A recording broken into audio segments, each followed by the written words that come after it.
자, 그리고 다음 질문입니다. 아무래도 이 무통주사에 관해서 궁금한 점들이 굉장히 많으시더라고요. 이런 이야기를 남겨주셨어요. 무통주사를 맞으면 아기가 혹시나 눈도 늦게 뜨고 뭐 좋지 않을까 뭐 이런 이야기를 어디서 들으셨대요. 어떻습니까? 제 생각으로는 영향이 없다고 봐요. 무통. 실제로 무통을 해보면 아기가 물론 그런 논문도 있고 논문이란 게 100%다 맞다고는 못 봐요. 그래서 어느 정도는 그런 얘기가 있을 수 있는데 대부분의 논문들이 무통은 아기한테 영향을 안 미치는 게 뇌 척수액 안에 진통제를 준단 말이에요. 뇌 척수액은 아기랑 교환이 이루어지지 않는 거죠. 그래서 실제로 무통을 해보면 이제 아침에 자궁문이 한 30% 정도 열려서 본격적인 진통이 시작되면 앞이 노랗단 말이에요. 그러면 무통을 할 수가 있어. 그래서 무통을 하기 전에 해진 놀러 올라가 보면 그때는 잘 대답을 잘 못하세요. 언제부터 아팠어요? 이제 몇 가지 물어보면 그냥만 쓰고 있단 말이에요. 그래서 30% 열리고 1시간 후쯤 해지를 가면 그때부터 막 웃기 시작해요. 얼굴이 오셨어요? 얼굴이 보이기 시작해. 이런 말들을 해요. 그래서 실제로 물어보면 무통을 맞기 전이랑 맞고 난 후랑 지옥이랑 천국 사이래요. 그래서 대부분은 내 의지로 할 수 있다면 충분히 안 맞고 해도 괜찮지만 하다가 너무 힘들면 도움을 받는 것도 나쁘진 않아요.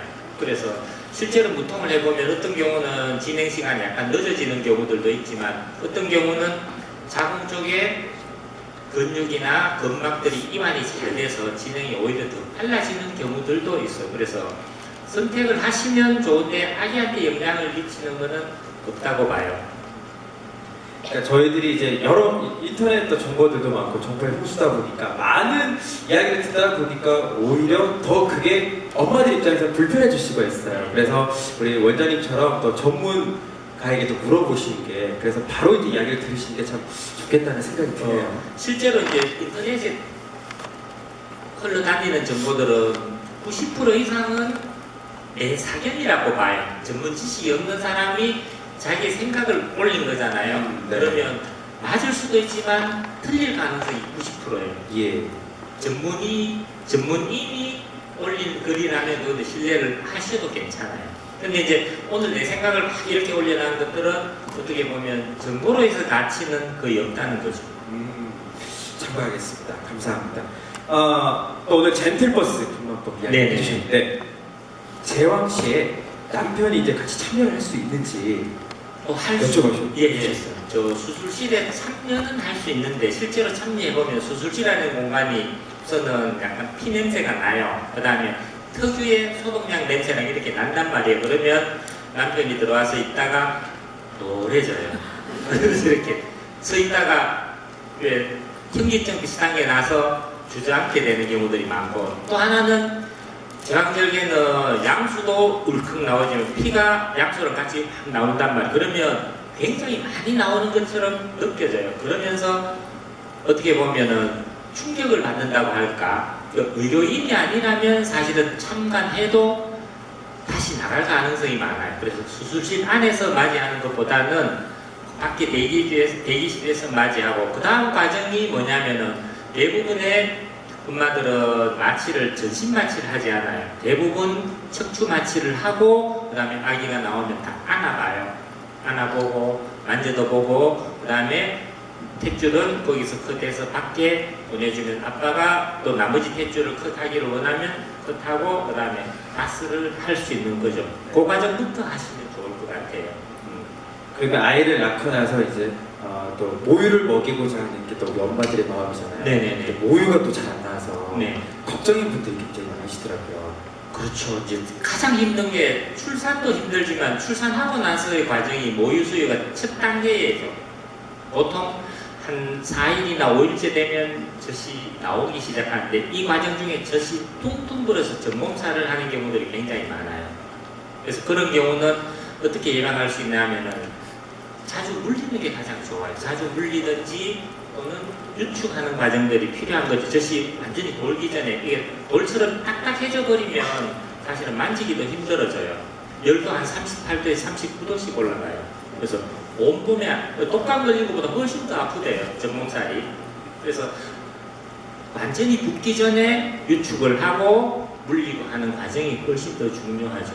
모유 수유에서는 제일 중요한 게 어떻게 보면 이제 모유 수유가 잘 됐다는 가정하에 우리가 먹이는 횟수들이 있잖아요. 하루에 몇 번 먹이고 몇 시간마다 먹이고, 그거는 참고 자료이지. 하루에 8번에서 12번 보통 먹이도록 권장하는데, 그러면 아기가 잘 먹고 있나 또는 너무 많은가 너무 적은가는 체중 증가가 잘 이루어지나 보는 게 가장 정확하죠. 어떤 경우들은 엄마가 모자란다고 생각하고 보충 수유를 한단 말이에요. 그래서 한 달이나 2달 후에 왔을 때 보면 체중이 너무 늘어서 비만으로 갈 위험도 있고, 어떤 경우는 충분히 먹있다고 생각하는데도 체중이 너무 적게 늘어요. 그러면은 아기가 성장에 문제가 생기는 거죠. 그래서 소아과 진료를 하러 갈 때는 항상 원령보다는 일령, 40일이다, 45일이다, 50일이다, 일령에 맞게 체중이 증가하는 게 소아과 담당 선생님이랑 상의를 하는 게 좋아요. 예방접종도 하러 갈 것이고, 여러 가지 뭐 건강검진도 할 것이고, 또 병 때문에 갈 수도 있잖아요. 그때마다 체중이 잘 늘고 있는지 관찰하는 게 제일 좋아요. 혹시나 이렇게 모유를 먹이는 데 있어서 저 이런 음식을 좀 먹으면 젖이 잘 둔다, 이런 권해주실 음식들이 좀 있나요? 이제 뭐 족발을 먹기도 하더라고요. 예. 근데 그치 실제로 도움되는 것 같지는 않고, 내가 그냥 골고루 잘 먹고 하는 게 가장 좋을 것 같아요. 오히려 가리지 않고 그냥 골고루 네, 건강한 네. 음식들을. 네네. 뭐 우리가 건강한 음식은 잘 알고 있잖아요. 예. 그 위주로 해서 잘 챙겨 먹는 게 좋을 거고, 그다음에 예. 신선한 음식 위주로 잘 먹는 게 좋겠죠. 근데 너무 이제 음식을 가리는 것보다는 자신이 더 좋아하는 음식들, 뭐 라면 국물은 안 되겠습니다만, 그렇죠. 짬뽕 국물이나 그렇죠. 그 엄마들이 더 잘할 거라는 생각이 들어요. 자, 그리고 이런 질문을 해주셨어요. 가진통과 진짜의 진통을 구분하는 게 참 어렵다. 둘째는 진행이 또 빠르다던데 어느 정도 이제 진통이 오면 병원을 찾는 게 맞는지 궁금해하시더라고요. 대부분에서 가진통이랑 진짜 진통은 누구든지 경험하면 바로 알아요. 경험을 해보지 않았기 때문에 두려워하고 이게 어느 정도의 진통일까 가정을 하면은, 내가 지금 설사가 났단 말이에요. 배탈이 나서 버스를 타고 가고 있는 중에 화장실을 이용 못 하잖아요. 그리고 배탈이 나보면 이게 한 번도 저 배가 아픈 게 쥐어 짜듯이 아프다가 없어지지는 않잖아요. 보통 또 한 1, 2분 있으면 또 줘 이렇게 계속 반복되는데, 진통은 이것보다 한 10배에서 20배 더 강할 거예요, 아마. 그래서 본격적인 진통은 한 5분 정도 왔을 때 병원에 가면 어떤 산모는 자궁문이 10%도 채 안 열려서 다시 집으로 가요. 어떤 산모는 한 20%에서 30% 정도 열려서 입원을 하는 경우들도 생겨요. 그 다음에 또 하나는 둘째라고 해서 진행이 훨씬 빠르진 않아요. 이제 보통 둘째가 출산이 빠르다, 뭐 예정일보다 빠른 것도 아니고 조금 더 당겨져요, 진통 시간이. 그렇다고 해서 첫 아기를 9시간 만에 출산했는데 둘째는 1시간 만에 출산하고 이런 경우는 없단 말이에요. 거의 비슷해요. 조금 당겨져서 둘째 같아도 본격적으로 아픈 진통이 한 5분에서 10분 간격으로 규칙적이면서 점점 더 강해져요, 진통은. 처음에는 10분 간격으로 오다가 뭐 9분, 8분 이런 식으로 간격도 짧아지지만 강도 자체가 점점 더 강해져요. 그 다음에 또 하나 유의하실 거는, 내가 양수인지 또는 분비물인지 또는 소변인지 모르겠다. 이제 임신 후반기가 되면 방광이 물려서 자다가 이렇게 소변이 찔끔찔끔 나오긴 한단 말이에요. 그래서 아침에 일어나면 팬티가 좀 젖어 있단 말이에요. 그래서 움직이는데 계속 나오지 않아서 궁금해하는 경우들이 꽤 많은데, 실제로 분비물이 모여 있다가 분비물이 임신하면 더 많아지거든요. 그래서 밤사이에 누워 있으니까 질환에 이렇게 좀 고여 있다가 아침에 내가 움직이면 이게 욱흥 나와서 양수로 착각하는 경우들도 많고, 또 소변이 찔끔 나와서 양수로 착각하는 경우들도 많은데 어쨌든 양수인지 분비물인지 소변인지 모르겠어. 그러면 일단은 병원에 오시는 게 좋아요. 와서 간단한 키트로 검사하면 양수인지 구분이 되죠. 그러면 혹시 양수라면 바로 입원을 해서 촉진제를 맞으셔야 되고 양수가 아니면 집에서 그냥 좀 기다리셔도 관계없죠. 아이가 참 저도 이렇게 나와봤습니다. 언제 나올지 모르더라고요. 그렇죠. 그렇죠. 저희 와이프는 이제 콩가루 걸다가 이제 자기가 예. 콩국수 해주겠다고 네. 이제 맷돌을 진짜 집에서 이제 받아서 갈다가 이제 배운 것 같거든요. 예. 그때 이 말씀을 드렸어야 되는데 저희는 예. 그 저희 와이프는 참고로 18시간 정도 이제 나왔는데 그럼에도 불구하고 좀 아이를 키우니까 기쁨이 너무 크다고 그렇죠. 말씀을 하시더라고요. 말씀이란 말이에요. 근데 왜 제가 이야기 왜 드렸냐면 원장님 참 많은 우리 엄마들이 아이를 낳는 게 맞아 축복이야 생각하지만 막상 출산할 때가 되면 우울해지기도 하고 이제 체형이 변하는 것 때문에 또 내가 아이를 잘 볼 수 있을까? 그 내가 원하던 아이의 또 모습이 아니야. 이런 생각도 하시거든요. 그래서 과연 엄마로서 그런 모정을 느낄 수 있을까? 이런 고민들도 많이 하시는데 네, 조언을 좀 해주시죠. 실제로 호르몬의 변화가 모성을 많이 느끼게 해줘요, 몸에서. 아까도 호르몬 검사를 해보면 부성이 더 잘 느끼게끔 여성 호르몬 수치가 좀 더 올라가요. 출산을 하든지 출산을 임박해 있는 아빠들 대상으로 테스토스테론이라고 남성 호르몬 검사를 해보면 테스토스테론이 더 줄어들어요. 그 다음에 남자들도 에스트로겐 같은 호르몬이 조금은 있단 말이에요.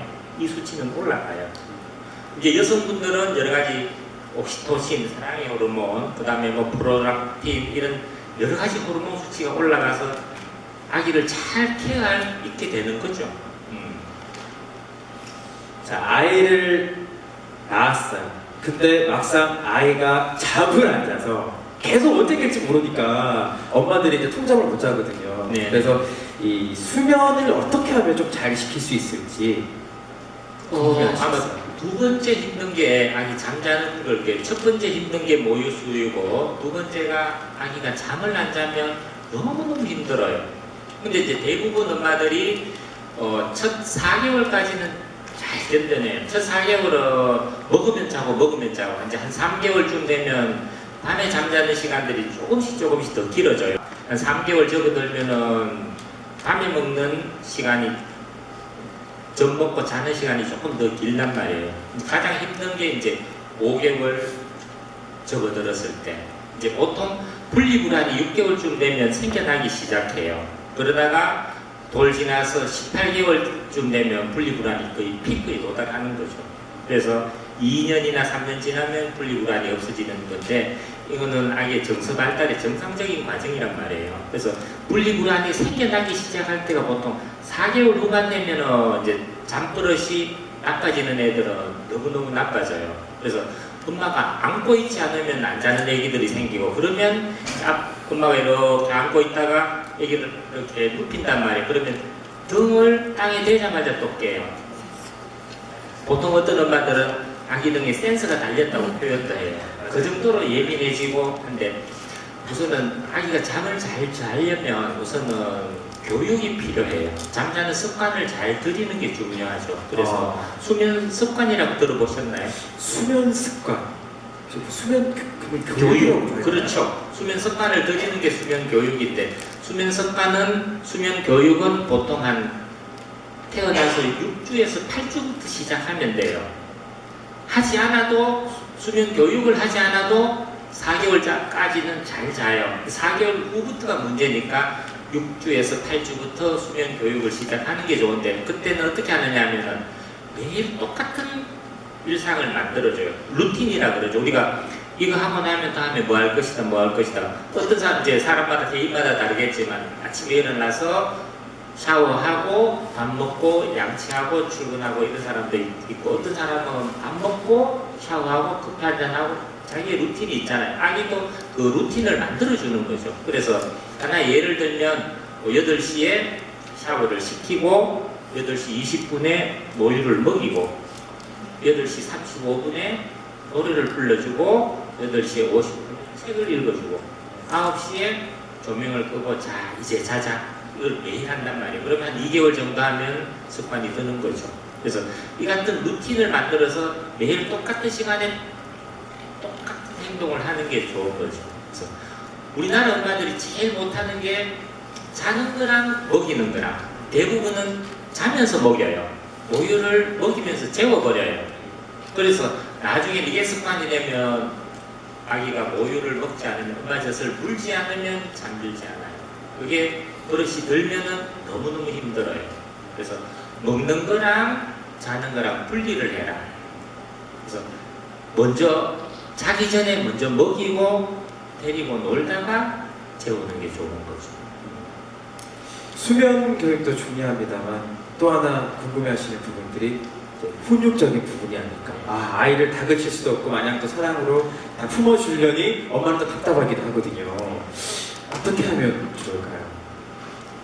보통은 이제 엄마의 행동, 아빠의 행동을 보면서 아기들이 자라잖아요. 그래서 좋은 버릇이 대부분 들어요. 그러다가 엄마의 관심을 끌기 위해서 또 모난 행동을 하기도 하는데, 보통은 이제 우리가 제한 설정, 훈육이라 그래서 제한 설정을 어느 정도는 하는 게 좋아요. 이거 하면 안 돼. 왜냐하면 과거의 생각들이 모든 걸 아기가 하도록 허용을 하면 훨씬 더 창의적이지 않을까 해서 아기들을 그냥 키웠어요. 뭐 식당에 가서 막 뛰어놀아도 야단치지 않았단 말이에요. 근데 사회는 그걸 용납하지 않잖아요. 사회는 제한도 있고 자기가 해야 될 일, 하지 말아야 될 일이 있는데, 이게 버릇이 되면 나중에는 학교 가면 문제를 많이 일으키죠. 수업 시간에도 뛰어다니기도 하고, 내 거 남고 모르니까 다른 애 책도 가지고 오기도 한데, 그런 제한 설정은 보통 빠르면 8개월, 만 9개월쯤 되면 반드시 하는 게 좋아요. 그때는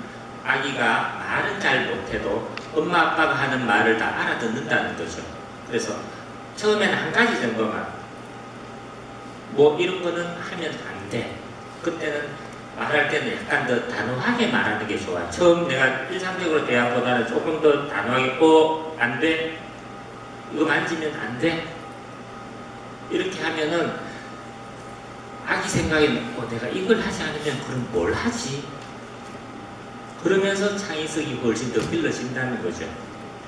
그러면서 이제 한 1년 반쯤 되면, 그때는 우리가 이제 매를 듣는 거는 어떤 방법으로든 좋지는 않아요. 해초리는 뭐 과거에 서당에서나 또는 우리가 클 때는 학교에서도 매 맞고 이런 경우도 꽤 많았지만 지금은 그런 게 없단 말이에요. 근데 집에서도 엄마들이 또는 아빠들이 내가 화를 못 참아서 해초리를 듣는 경우들이 생긴단 말이에요. 그거는 절대 해서는 안 된다고 봐요. 왜냐하면 바깥에서 그것보다 더 강력한 무기는 없어요. 그래서 나중에 만약에 아기가 매를 많이 맞았다면 분노 조절 장애도 생기기도 하고, 그 다음에 유치원 가서는 그냥 유치원 선생님들은 그냥 타이르기만 하니까 말을 안 듣게 되는 거죠.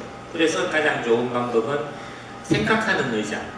그래서 한 1년 반쯤 되면 이제 사용할 수 있단 말이에요. 그래서 아기가 내가 원치 않는 행동을 한다든지 하면 그거 하지마, 멈추지 않으면 저기 가서 앉아 있을 거야 생각하는 의자를 구석이나 이런 데 하나 마련해 놓고, 나이에 맞게, 만약에 2살이다 그러면 한 2분 정도 설정하시면 되고, 3살이라 그러면 한 3분 정도 설정을 해서 여기 이렇게 앉혀 놓아서 관심을 두지 않는 거죠.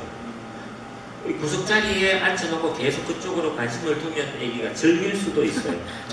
오히려 그거를. 그렇죠. 엄마 아빠의 관심을 끌기 위해서 즐길 수도 있으니까 완전히 무관심하게 앉아서, 저기 가서 앉아있어 하고는 보지도 않는 거죠.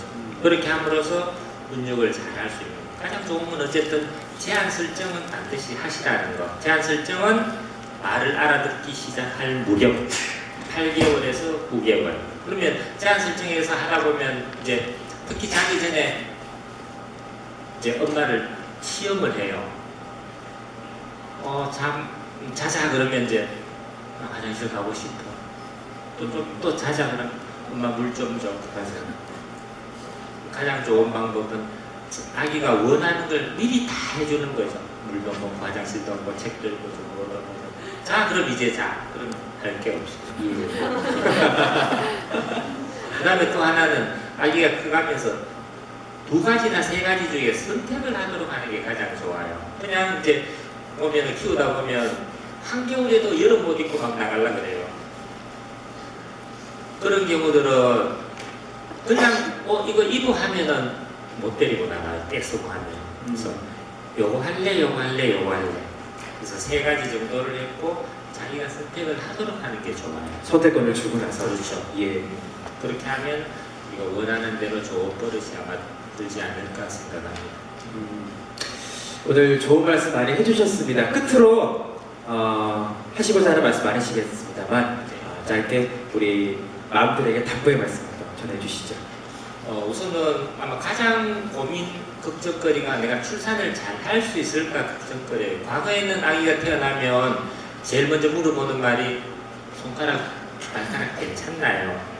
요즘은 이제 그거는 거의 없어졌어요. 왜냐하면 초음파가 워낙 발달해 있어서 입체 초음파도 보고 또 정밀 초음파도 보고 해서 그런 건 거의 없지만 대부분은 내가 출산을 잘 할 수 있을까 두려움. 근데 이 두려움은 사실은 옥시토신 분비를 방해해요. 스트레스 호르몬이 많아지면 스트레스 호르몬이 더 줄어들어요. 그러면 자연적인 분만, 꼭 자연분만만이 좋은 것은 아니지만 할 수 있다면 자연분만이 훨씬 좋아요. 내가 여건이 되지 않으면은 제왕절개를 하더라도 크게 나쁘지는 않아요. 그렇지만 할 수 있다면 자연분만이 여러 가지 회복이나 좋은 점들이 많단 말이에요. 아기한테도 훨씬 더 긍정적으로 작용해요. 그래서 내가 갖는 막연한 두려움보다는 잘할 수 있다는 생각을 하시는 게 좋을 것 같아요. 우리가 가장 겁난다 그럴까? 가장 공포를 느끼는 게 만약에 터널을 지나간다고 생각하면 이게 언제 끝날지 모를 때가 가장 두려워요. 300m 가면 터널이 끝날 거야. 또는 1분 가면 터널이 끝날 거야. 근데 이 터널이 언제 끝날지 모른다면 굉장히 두려워요. 출산도 마찬가지예요. 출산도 굉장히 힘든 과정은 맞아요. 그렇지만은 내가 8시간 후면 예쁜 아기를 만날 수 있을 거야. 또는 3시간 후면 만날 수 있을 거야. 그러면 내가 호흡도 훨씬 더 잘해줄 것이고 또 진통실에서 그냥 베드에 가만히 누워있을 필요는 없어요. 힘들면은 누워있지만 그렇지 않고 이렇게 앉아있는 것도 좋고 이렇게 쪼그리고 앉는 것도 오히려 좋고 또 신랑한테 좀 의지해서 천천히 걸어 다니는 것도 진통시간이 훨씬 더 짧아져요. 그래서 지금은 공부에 대해서는 육아도 어느 정도는 알아야 잘 키울 수 있잖아요. 출산하고 나면 거의 육아에 대한 공부를 할 시간이 별로 없어요. 그래서 육아에 대한 정보를 좀 많이 얻는 게 좋을 거고, 두 번째는 출산은 나는 잘할 수 있다는 생각을 가지고 너무 두려워하지 않으면 다들 순산을 하실 거라 믿습니다. 네, 좋은 말씀 감사합니다. 지금까지 대구 도서관에 가서 이홍명 원장님이셨습니다. 박수 크게 한번 부탁드리겠습니다.